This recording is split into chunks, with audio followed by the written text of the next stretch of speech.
Hi ಎಲ್ಲ ನನ್ನ ಸ್ನೇಹಿತರಿಗೆ ಕೂಡ ನಮಸ್ಕಾರ. ಪ್ರೀತಿ ಹ್ಯಾಶ್ ಕನ್ನಡತಿ ಚಾನಲ್ಗೆ ಸ್ವಾಗತ. ಇವತ್ತಿನ ವಿಡಿಯೋ ಏನಪ್ಪ ಅಂತ ಹೇಳಿದರೆ, ಉಡುಪಿಯ ಸ್ಟೈಲ್ ಫಿಶ್ ಫ್ರೈ ಮಾಡೋದು ಹೇಗೆ ಅಂತ ನೋಡೋಣ. ಉಡುಪಿ ಹೇಳಿದರೆ ಫಿಶ್ಶಿಗೆ ಫೇಮಸ್ ಅಲ್ವಾ, ಹಾಗೆ ಅಲ್ಲಿನ ರೀತಿಯ ಫಿಶ್ ಫ್ರೈ ಮಾಡೋದು ಹೇಗೆ ಅಂತ ನಾವು ನೋಡೋಣ.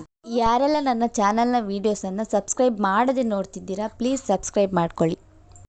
ಇವತ್ತು ನಾನು 4 ಬಂಗುಡೆ ಫಿಶನ್ನು ತೆಗೆದುಕೊಂಡಿದ್ದೀನಿ. ನೀವು ಯಾವ ಫಿಶ್ ಕೂಡ ತಗೊಳ್ಬೋದು. ನಾನು 4 ಬಂಗುಡೆ ಫಿಶನ್ನು ತಗೊಂಡಿದ್ದೇನೆ. ಮತ್ತು ಇದಕ್ಕೆ ಏನೆಲ್ಲ ಬೇಕು ಅಂತ ಹೇಳಿದರೆ, ಕರಿಬೇವಿನ ಎಲೆ ಒಂದು 4ರಿಂದ 5 ತಗೊಂಡು ಅದನ್ನು ಸಣ್ಣ ಸಣ್ಣ ಕಟ್ ಮಾಡಿ ಇಟ್ಕೊಂಡಿದ್ದೇನೆ. ಮತ್ತು ಹುಳಿಯದ್ದು ರಸ ನೋಡಿ, ನಾನು ಫಿಶ್ ಫ್ರೈ ಮಾಡುವಾಗ ಯಾವುದೇ ರೀತಿಯ ಲೆಮನನ್ನು ಯೂಸ್ ಮಾಡೋದಿಲ್ಲ, ಲಿಂಬುವನ್ನು. ನಾನು ಹುಳಿ ರಸವನ್ನು ಮಾತ್ರ ಯೂಸ್. ಆಮೇಲೆ ಒಂದು 4ರಿಂದ 5 ಬೆಳ್ಳುಳ್ಳಿಯನ್ನು ಗುದ್ದಿ ನೋಡಿ, ಈ ಥರ ಗುದ್ದಿ ತಗೊಂಡಿಟ್ಟಿರ್ತೇನೆ. ಇದನ್ನು ಯಾಕೆ ತಗೊಳ್ತೇನೆ ಅಂತ ಹೇಳಿದರೆ ಮತ್ತೆ ಹೇಳ್ತೇನೆ, ವಿಡಿಯೋ ಪೂರ್ತಿ ನೋಡಿ. ಇವಾಗ ಮಸಾಲಕ್ಕೆ ಅರುಣಾ ಸವರದ್ದ ಫಿಶ್ ಫ್ರೈ ಮಸಾಲವನ್ನು ನಾನು ಹಾಕ್ತೇನೆ. 3 ಸ್ಪೂನಷ್ಟು ಹಾಕ್ತೀನಿ. ನಾನು ಯಾಕೆ ಈ ಮಸಾಲವನ್ನು ಹಾಕ್ತೇನೆ ಹೇಳಿದರೆ, ಇದು ಪ್ಯೂರ್ ನಾವು ಮನೆಯಲ್ಲಿ ಮಾಡುವ ಮಸಾಲದಾಗೆ ಟೇಸ್ಟ್ ಬರ್ತದೆ ಮತ್ತು ಅಷ್ಟೇ ನ್ಯಾಚುರಲ್ ಆಗಿ ಕೂಡ ಉಂಟು. ಇದರಲ್ಲಿ ಬರೆದಿರ್ತಾರೆ ನೋಡಿ, ಉಪ್ಪನ್ನು ಮಾತ್ರ ನಾವು ಹಾಕಬಾರ್ದು ಅಷ್ಟೇ.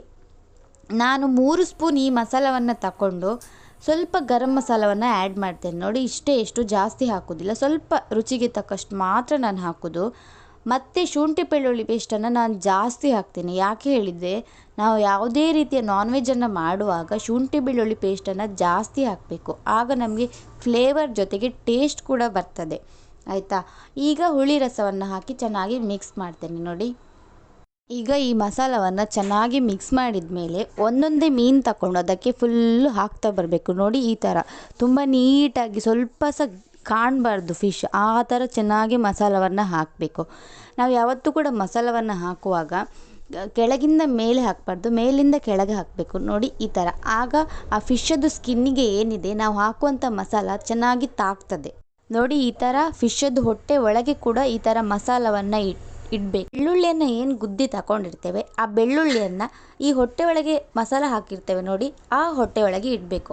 ಯಾಕೆ ಅಂತ ಹೇಳಿದರೆ, ಅದು ಮಸಾಲದೊಟ್ಟಿಗೆ ಬೆಳ್ಳುಳ್ಳಿ ಸ್ವಲ್ಪ ಫ್ರೈ ಆಗ್ತಾ ಇದ್ದಾಗೆ ಚೆನ್ನಾಗಿ ಫ್ಲೇವರ್ ಬರ್ತದೆ ನೋಡಿ. ಫೈನಲಿ ನಾನು ಎಲ್ಲ ಫಿಶ್ಶಿಗೆ ಕೂಡ ಮಸಾಲವನ್ನು ಹಾಕಿ ಇಟ್ಟಿದ್ದೇನೆ.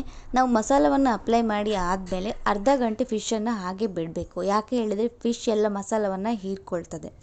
ಅದಕ್ಕೆ ಸ್ವಲ್ಪ ಆಯಿಲನ್ನು ಹಾಕಿ ಒಂದು ಸ್ವಲ್ಪ ಕರಿಬೇವನ್ನು ಹಾಕಿ ಅದನ್ನು ಬಿಸಿ ಆಗಲಿಕ್ಕೆ ಬಿಡಬೇಕು. ಬಿಸಿ ಆದಮೇಲೆ ನಾವು ಫಿಶನ್ನು ಹಾಕಬೇಕು. ನಾನು ಫಿಶ್ಶಿಗೆ ರವವನ್ನು ಹಾಕ್ತೇನೆ ನೋಡಿ.